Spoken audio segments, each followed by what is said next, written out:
සුදේෂ්ට මතක ඇති මේක අපි ඊයේ දවසේදී ගැහුව ඇනලයිස් එක නේද? මතකයි ආ නේද? ඔය අර හරියට මේකට අන්න හරි. කියන්නේ ඊ දවසේ විතර ඉන්නේ අපි ලයිව් ඉන්නකොටම. හැබැයි මේකට ආ එන්න ඕනේ කියලා කිව්වා එන්න ඒ කියන්නේ වෙලෙම ඉන්න අවශ්‍යතාවය නැහැ. කව කීයට හරි එනවනේ. ඒ වෙලාවට එහෙන් අපිට එන්ට්‍රි බලන්න පුළුවන් යම් අවස්ථාවක් මත. හැබැයි මේක අර බ්‍රේක් කරන්න තනි කරලා ලේන් ආවට බලන්න මෙතන බ්‍රේක් කරේ නැහැ නේ යම් හේතුවක් නිසා.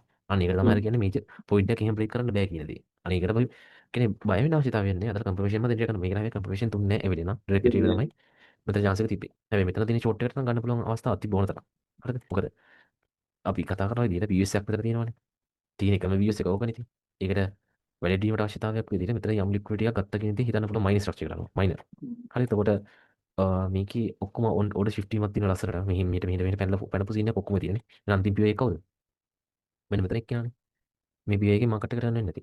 නැතිනේ. ඔන්න ඔහම මාකට් එක හැරෙන්න පුළුවන්. අතට ඒ වගේ දෙනකින් ඉන්ටර් ගන්න පුළුවන් තත්ත්වයක අපි ඉන්නවා දැන්. දැන් නෙමෙයි. ඕගොල්ලෝ නෙමෙයි. අනිත් තියෙන්නේ. ඒ කියන්නේ දැන් ඉගෙන ගන්න ළමයි ටික ඉන්න හැමෝම. හරි. අපි අපි ඔයනේ. මේකේ මෙයා. මේකේ වන්නව යන්කෝ.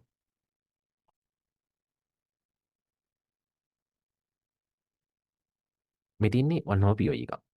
හරි මේක අපි මේකම සිලෙක්ට් කරගන්නවා. එහෙම නැත්නම් විග් එක ලොකෙට සාපේක්ෂව අපි එතකොට කැනල් බොඩි එකත් එක්ක විග් එක ගන්නව නැත්නම් විග් එක විතරක් අන්මිටිගේටඩ් නම් අන්මිටිගේටඩ් විග් යන්නේ කියන පියවකට එතකොට මේ අන්මිටිගේටඩ් විග් එකක් තියෙනවා නම් විග් අන්මිටිගේටඩ් විග් එක විතරක් සිලෙක්ට් කරගන්න. හරි මාකට් එකේ තමයි ටර්න් වෙලා තියෙන්නේ.